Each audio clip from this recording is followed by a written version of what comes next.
قبیلے سے تعلق رکھتے تھے، بکتے بکاتے مدینے میں آ کے بکے، پھر نگاہ مصطفیٰ میں بک گئے صلی اللہ علیہ وسلم۔ بڑے تگڑے قبیلے سے تعلق تھا۔ یا حضرت عمر نے فرمایا میں آپ کو گورنر کا، جی جیسے آپ کا حکم ہے، امیر کی بات ماننا، گورنر بن گئے۔ اور گورنر صاحب کرتے کیا ہے؟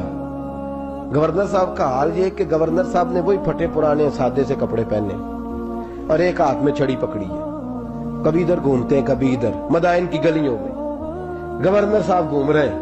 اللہ اکبر۔ جہاں سواریاں اترتی تھی نا شہر کی، لوگ جو کرایہ لے کے گھوڑوں پہ سوار کرتے تھے، جہاں وہ لا کے اتارتے تھے، وہاں ایک شخص اترا، مہمان آیا کسی کے گھر میں مدائن۔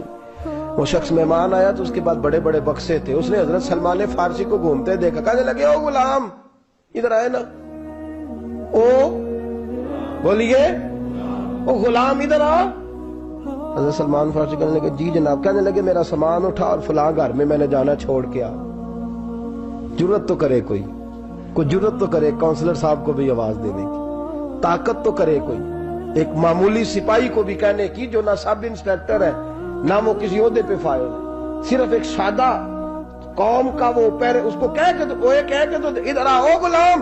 بھائی گورنر کوئی کہہ دیا، گورنر صاحب نے سر کے اوپر بکسا اٹھایا ہے اور گلیوں میں گزر رہے، کہتے ہیں بھائی غلام کو رستہ دے دو، ذرا سامان وزنی ہے، ذرا غلام کو رستہ دے دو، سامان وزنی ہے، پیچھے ہٹ جاؤ، ذرا رستہ دے دو۔ شہر میں داخل ہوئے تو لوگ دوڑے آئے، کہا حضور ہمیں دے دیں۔ فرمایا نہیں، اس نے مجھے کہا ہے غلام اٹھا۔ وہ شخص شرمندہ ہو گیا، کہنے لگا حضور مجھے کب خبر تھی کہ آپ گورنر ہیں، غلطی ہو گئی، میں غلام کہہ بیٹھا۔ حضرت سلمان فارسی رو پڑے، فرمانے لگے تو میرا محسن ہے، تو نے تو مجھے میری اوقات یاد کرا دی ہے، میں غلام ہوں، میں کھجوریں بیچا کرتا تھا، میں مدینے میں نوکری کرتا تھا، تو نے اچھا کیا ہے۔ فرمایا نا تو تو میرا محسن ہے، تو نے مجھے یاد کرا دیا، میں کیا نا اب میں ہی لے کے چلوں گا۔ رستے میں جا رہے ایک شخص دوڑا آیا، کہنے لگا حضور وزنی بڑا ہے مجھے دے دیں، یہ بادشاہ ہے، فقیری ہو رہی ہے، حضور وزنی بڑا ہے مجھے دے دے، میں اٹھا لیتا ہوں۔ تو حضرت سلمان فارسی فرمانے لگے پہلے وعدہ کر قیامت کے دن میرے گناہوں کا بوجھ اٹھا لے گا، وعدہ کر، تو کہے گا اللہ کے حضور کے یا اللہ سلمان کے جو پاپ ہے ان کا بوجھ میں اٹھاتا ہوں۔ کہنے لگا حضور میں تو اپنا نہیں اٹھا سکتا۔ فرمایا پیچھے ہٹ جاؤ، اگر وہاں میرا کوئی بوجھ نہیں اٹھا سکتا تو یہاں بھی کوئی نہ اٹھائے۔ حضرت سلمان فارسی رضی اللہ تعالیٰ عنہ گورنر ہے صوبے کے۔ میرے دوست ہماری یہ جو جھوٹی انا ہے نا، لوگ میرا استقبال کرے، مجھے اٹھ کے ملے، مجھے پروٹوکول دے، میرا نام جپے، میں ہوتی رہے ہر جگہ، بس مجھے ہی لوگ جانے۔ اور میرے عزیز اس دھندے سے باہر آ، نفس پرستی کی اس جنگ سے نکل آ، اپنے مزاج کی اس قلت سے نکل آ، اپنے آپ کو جو بات نہیں بھی آتی ہوتی اس میں بھی ہم دخل دے کے اپنا کوئی نہ کوئی پیغام اور جملہ ضرور بیان کرنا چاہتے ہیں۔ بھئی ہمارا بھی نام لے لو، ہم بھی شامل ہیں، ہمیں بھی پتہ ہے اس گورکھ دھندے کا کچھ نہ کچھ، ہمیں بھی شامل کر لو۔ یہ نفس پرستی کی جنگ ہے، اس سے نکلو۔ اگر رب کریم نے بادشاہی دی ہے تو اس میں فقیری کرو، کبھی کبھی اپنے کپڑے خود استری کر لینے چاہیے، نہیں نہ بولے آپ لوگ، مشکل کام بتا دیا نا میں نے۔ کس کے کپڑے استری کرنے کو کہا ہے جی؟ اللہ خیر کرے، میں کیا رہے، میں تو ماڑے دی گل کر چھڑی ہے، بولے نہیں نا آپ لوگ۔ کبھی کبھی اپنے کپڑے خود استری، کبھی کبھی اپنے جوتے خود پالش کر، کچھ نہیں فرق ہوتا، اس سے آپ کا نفس کچلا جائے گا۔ کبھی کبھی نا، کبھی کبھی باوجود موٹر سائیکل اور گاڑی کی موجودگی میں پیدل سفر کر لینا چاہیے، کچھ نہیں فرق ہوتا۔ کبھی کبھی کوئی آدھا کلو چینی پکڑ کے دکان سے خود اپنے، کوئی نہیں کہنے لگا کہ غریب ہو گئے ہیں، خود ہی انہیں آدھا کلو کھانڈل، کہنے دو کو کہتا ہے، کچھ نہ کچھ اپنے نفس پہ بوجھ ڈالیں۔ بھئی کبھی کبھی آپ بھی، کبھی جو آپ کا ملازم ہے نا گھر میں، اس کو بٹھا کے کہا کریں بیٹھ یار میرا دل کرتا ہے میں تمہیں چائے بنا کے دوں۔ کبھی کہا کریں گھر والوں کو بیٹھو آج میں تمہیں کھانا گرم کر کے دے دیتا ہوں، کچھ فرق نہیں آنے لگا، عزت شان میں کوئی کمی نہیں آنے لگی۔ کبھی کبھی یہ کام، وہ جو گھومنے والی کرسی رکھی ہوئی ہے نا جس پہ بیٹھ کے ہم حساب کرتے ہیں، کبھی کبھی اس پہ کسی غریب کو بھی بٹھا کے دیکھیں، کچھ نہیں فرق آنے لگا۔ یہ نفس پر کچھ کوڑے برسائے تاکہ یہ کچھ سمجھدار ہو جائے۔ یہ جو ہم نے بڑی لمبی چوڑی اپنے لیے جھوٹی انا کے دروازے کھول رکھے ہیں، یہ روز ہمیں دور کر رہے ہیں۔ جو نفس پرستی کی جنگ ہوتی ہے یہ بندے کو اللہ کے دروازے سے دور لے جاتی ہے، یہ نبی پاک کی محبت دل سے نکالتی ہے، یہ ذہن کے اندر اچھی سوچ نہیں آنے دیتی۔ ذہن میں جب بھی کوئی بات آتی ہے بری آتی ہے۔ تکبر اور غرور والے جو لوگ تھے نا ان کا کبھی کچھ نہیں ہو سکا۔ جس نے کہا ہے مجھے چودھری صاحب کو، وہ بیچارہ اسی چکر میں رہا ہے، اور لوگ آگے گزر گئے ہیں. جس نے کہا مجھے سیٹھ صاحب کو وہ اسی گڑبڑ میں رہا ہے اور لوگ آگے بیت گئے ہیں. دنیا میں کوئی پیشہ برا نہیں. ملت کے جوانوں، یہ تم نے کہا ہے نا کہ یہاں اگر ہم کسی گلی میں مزدوری کریں گے تو لوگ کہیں گے مزدور ہے، لیکن اگر یورپ میں جا کے ہم کریں گے تو کسی کو کیا پتا چلے گا؟ اور دیس اپنے دیا ولہ نالو تمبے لالا کھائیے، امی غیر ملک دے باغاں اندر میوے کھان نہ جائیے. اپنی مٹی پہ چلنے کا سلیقہ سیکھو. کسی کے سنگ مر مر پہ چلو گے تو پھسل جاؤ گے. عزیزو، ہم آج اس بادشاہی میں فقیری کے حسن سے ناش جا. حضرت عمر فاروق رضی اللہ تعالیٰ عنہ مدینے کی گلی سے گزر رہے ہیں. امیر المومنین ہے، مدینے کی گلی سے گزر رہے ہیں. ایک گھر کے اندر سے بچیوں کے رونے کی آواز آئی. بچیاں رو رہی ہیں اور بچی اپنی ماں سے کیا کہتی ہے؟ کہتی ہے اماں ابو بکر تو اب انتقال کر گئے. حضرت عمر کا پہلے دن ہے خلافت کا، اب ہمارا کیا بنے گا؟ ابو بکر تو وصال کر گئے. حضرت عمر فاروق رضی اللہ تعالیٰ عنہ نے رونے کی آواز سنی، دروازے پہ دستک دی کہ بیٹو کیا بات ہے؟ تو بچیاں کہنے لگیں عمر ہمارے ابا جی ہماری 10-15 بکریاں ہیں، تو ہمارے والد صاحب ان کا دودھ دھو کے بیچا کرتے تھے، گزارا ہو جاتا تھا. جس دن ابا جی فوت ہوئے تو اس دن سے لے کر ابو بکر صدیق روز عصر کے بعد آیا کرتے تھے، ہماری بکریوں کا دودھ دھو کے دیتے تھے، کچھ ہم پیتی تھی کچھ بیچ لیتی تھی، گزارا چلتا تھا. جس دن ابو بکر صدیق خلیفہ بنے تو ہم نے جا کے کہا ابو بکر اب کون دودھ دھوئے گا؟ تو سیدنا صدیق اکبر رضی اللہ تعالیٰ عنہ نے فرمایا بیٹے پہلے تو میں مرضی سے خدمت کرتا تھا، اب تو مصطفیٰ کی امت کی نوکری میری ڈیوٹی بن گئی ہے، تو میں آؤں گا. بچیاں رو رہی ہیں، حضرت عمر کو بتاتی ہیں، کہتی ہیں ابو بکر چلے گئے ہیں تو ہم پریشان ہیں، یتیم ہیں، لاوارث ہیں، بھائی کوئی نہیں، کون آئے گا، کون دیکھ بھال کرے گا؟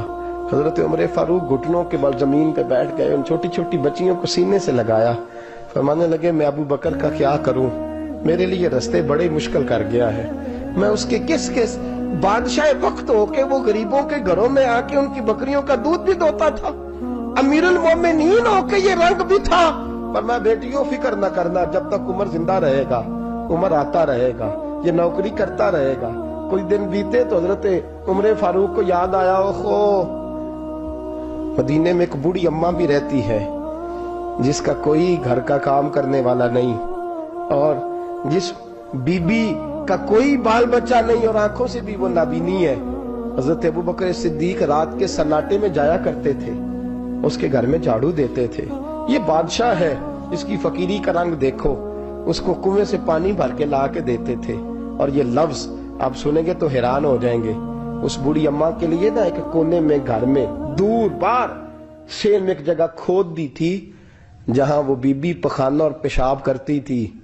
امیر المومنین حضرت ابو بکر صدیق رات کو جاتے تھے اور اس کا وہ پخانہ وہاں سے اٹھا کے باہر پھینک کے آیا کرتے تھے. اس عورت نے پیغام بھیجا کہ عمر سے کہو میری بھی ڈیوٹیاں تو نہیں سر انجام دینی ہیں. عمر فاروق ساری رات کام کرتے، سناٹا گہرا ہوتا تو جھاڑو دبایا ہے بغل میں اور عمر فاروق نکلے ہوئے اس بی بی کے گھر میں جھاڑو دیا جا رہا ہے. حضرت انس بن مالک فرماتے ہیں میں نے آخری عمر میں بھی اس بوڑھے عمر کو دیکھا، اس بڑھاپے میں بھی میں نے اس شخص کو دیکھا ہے کہ جب وجود کمزور ہو گیا، داڑھی سفید ہو گئی، لیکن پھر بھی اس کا انداز نہیں بدلا. اس نے ساری زندگی بادشاہی میں فقیری کر کے گزار دی، یہ پھر بھی کسی کے گھر میں جھاڑو دیتا ہے، کسی کی بکریوں کا دودھ دھوتا ہے، یہ کسی غریب میرے دوست یہ. اور جب سیدنا فاروق اعظم رضی اللہ تعالیٰ میں خطبہ دینے بیٹھتے ہیں تو کپڑے پھٹے ہیں، پیبند لگے ہیں، مزاج سادہ ہے، بڑا مال آیا ہے، بڑا مال، لیکن تقسیم کر دیا. اور یہی انداز آگے اپنے گورنروں کو دیا. حضرت سعید بن عامر رضی اللہ تعالیٰ عنہ آپ کے گورنر ہیں، حمص کے گورنر ہیں. جب لسٹ آئی نا غریبوں کی، حضرت عمر نے کہا کہ حمص کے جتنے غریب لوگ ہیں ان کی لسٹ بنا کے بھیجو، ان کو چندہ لگانا ہے. تو 17ویں 18ویں نمبر پر حضرت سعید بن عامر کا نام بھی آ گیا، گورنر صاحب کا. تو حضرت عمر نے سوچا شاید کوئی اور سعید بن عامر ہے. فرمانے لگے یہ کون ہے؟ جس کی ڈیوٹی لگائی تھی اس سے کہنے لگے یہ سعید کون ہے؟ تو کہا حضرت جی ہمارے صوبے کا گورنر. تو فرمایا اس کی لسٹ فقیروں میں؟ فرمانے لگے پتہ نہیں آپ نے کیا رنگ بھر کے بھیجا ہے، مہینہ مہینہ یہ شخص درختوں کے پتے کھا کے گزارا کر دیتا. یہ میں فرشتوں کی کہانیاں نہیں سنا رہا آپ کو، میں آپ کو جنات کی یا عالم بالا کی باتیں نہیں، اس دھرتی پہ بسنے والے، اس دھرتی پہ وقت گزارنے والے میرے رسول پاک کے تیار کردہ ہیرو کی باتیں عرض کر رہا ہوں۔ حضرت عمر گئے ایک دفعہ، کہا مجھے بتاؤ تمہارا گورنر کیسا ہے؟ تو ہمس کے لوگ کہنے لگے ہمیں اپنے گورنر سے 4 شکایتیں۔ کون کون سی؟ پہلی بات تو یہ ہے کہ گورنر صاحب کو چاہیے فجر کے وقت آئیں، یہ سورج نکل آتا ہے تو باہر آتے ہیں گھر سے، سورج نکل آتا ہے تو آپ کہہ کے تو دیکھیں کسی معمولی سرکاری ملازم سے بھی، پھر آپ دیکھیے آپ کا کیا بنتا ہے۔ کہا یہ سورج نکلتے وقت آتے ہیں۔ دوسری شکایت یہ ہے کہ دن کو ملتے ہیں رات کو نہیں ملتے۔ تیسری شکایت یہ ہے کہ مہینے میں ایک دن ملتے ہی نہیں گورنر صاحب۔ چوتھی شکایت ہے کہ روتے ہیں، کبھی کبھی اتنا روتے ہیں کہ بے ہوش ہو جاتے ہیں۔ حضرت فاروق اعظم نے کھڑا کر لیا، فرمایا سعید تیری شکایات آئی ہیں، کہ حضور حکم۔ فرمایا سنا ہے، پہلے تو فجر کے وقت آ جاتا تھا لوگوں کے مسائل سننے، اب تو سورج نکلتے وقت آتا ہے۔ کہا حضور بیوی بیمار ہو گئی ہے اور گھر میں نوکر تو ہے کوئی نہیں، تو میں سویرے اٹھتا ہوں تو پہلے ناشتہ بناتا ہوں، بچوں کو کھلاتا ہوں۔ اس عورت نے 35 سال میرے ساتھ وفا کی ہے، اب چارپائی پہ ہے تو میں اس کے منہ میں لقمے ڈالتا ہوں۔ کہا اسے کھانا کھلا کے جب وہ دعا دیتی ہے تو پھر نکلتا ہوں۔ تو کہا سنا ہے تو ہفتے میں ایک دن ملتا ہی نہیں، مہینے میں۔ کہنے لگے حضرت جی جب مدینے سے آیا تھا تو ایک کرتا اور ایک تامت ساتھ لایا تھا، مجھے آج 2.5 سال ہو گئے ہیں، میں نیا لباس نہیں خرید پایا۔ میں نے عرض کی میں اس دھرتی پہ بسنے والے لوگوں کی داستان سنا رہا ہوں۔ کہا میں اپنی تامت دھو کر خشک ہونے کو ڈال دیتا ہوں، اسے آدھا دن لگ جاتا ہے، خشک ہوتی ہے تو تامت پہن کے قمیض دھو لیتا ہوں اور پھر قمیض ڈال دیتا ہوں۔ حضرت جی سارا دن بیت جاتا ہے تو باہر نہیں آ پاتا۔ حضرت عمر فاروق کی گردن جھک گئی، کہا سنا ہے تو رات کو ملتا ہی نہیں۔ یہ لفظ کہے تو حضرت سعید بن عامر کہنے لگے یہ میرا راز تھا، آپ میرے امیر نہ ہوتے تو کبھی فاش نہ کرتا، دن میں نے بندوں کے لیے رکھا ہے، رات اپنے رب کے لیے رکھی ہوئی۔ میں رات کی تنہائیوں میں اپنے کریم کی بارگاہ میں جاتا ہوں اور میں سارے دن کے گناہوں کی معافی مانگتا ہوں، میں اپنی غلطیوں کی تلافی کا سوال کرتا ہوں، اس کے حضور جاتا ہوں، اسے دکھڑے سناتا ہوں، رات میری اس کے لیے بیت جاتی ہے۔ حضرت عمر کی اور گردن جھک گئی، فرمایا یہ بتا کہ تو ملتا ہی نہیں، کبھی کبھی تو روتا ہے اور بے ہوش ہو جاتا ہے۔ کہ حضرت جی 40 سال کی عمر میں کلمہ پڑھا ہے، جب 40 سال کے پچھلے گناہ یاد آتے ہیں تو کہا پھر میں ضبط نہیں کر پاتا، وہ خطائیں، وہ پاپ، وہ جرم، وہ خطائیں جب سوچتا ہوں نا کہ رب کھڑا کر کے پوچھے گا بتا یہ جرم کیوں کیا، تو وہ احساس مجھے پریشان کر دیتا ہے۔ حضرت جی میں پھر برداشت نہیں کر پاتا، پھر میں تڑپ اٹھتا ہوں، میری یہ کوتاہیاں ہیں، بتائیے کیا کہتے ہیں۔ حضرت فاروق اعظم نے گردن اٹھائی تو آنکھوں میں آنسو تھے، کہنے لگے یا اللہ مجھے اس جیسے کچھ اور گورنر بھی عطا فرما، یا اللہ اس جیسے کچھ اور گورنر بھی۔ عزیزو اپنا حال کیا ہے؟ ملک شام جب فتح ہوا تو حضرت سعد بن ابی وقاص رضی اللہ تعالیٰ عنہ کہتے ہیں کہ کچھ لوگ مجھے کہنے لگے کہ ہم آپ سے معاملات طے نہیں کریں گے، ہم جزیہ دیں گے، ٹیکس دیں گے، اسلامی حکومت کے زیر اثر آئیں گے، لیکن آپ سے معاملات طے نہیں کریں گے، اپنے امیر کو بلائیے۔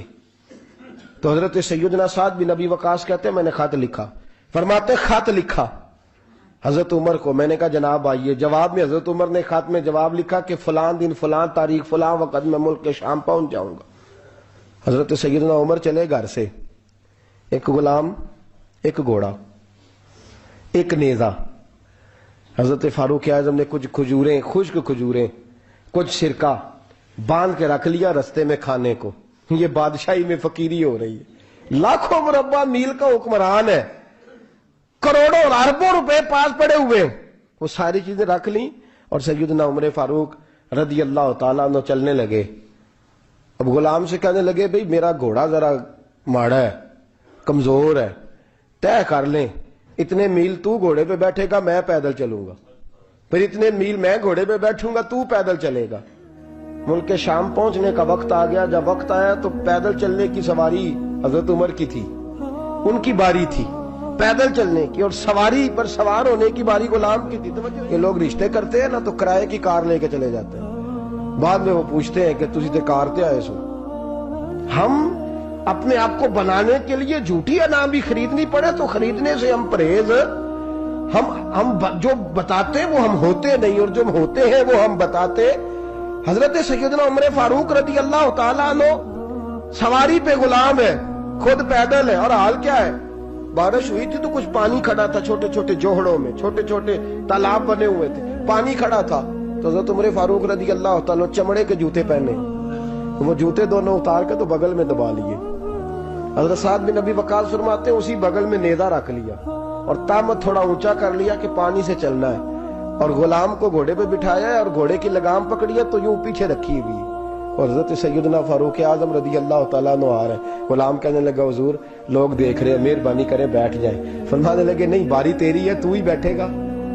اس نے کہا حضور نہیں، وہ تو ٹھیک ہے، کوئی باری فرض تو نہیں نہ ہو گئی، آپ مہربانی کریں آپ آ جائیں، ذرا لوگ آ رہے ہیں. فرمایا تمہیں کہا نا. غلام کہتا میں نے تیسری دفعہ کہا تو حضرت عمر نے جلال سے دیکھا، اور جناب عمر کا جلال تو زمین کانپنے لگ جاتی تھی.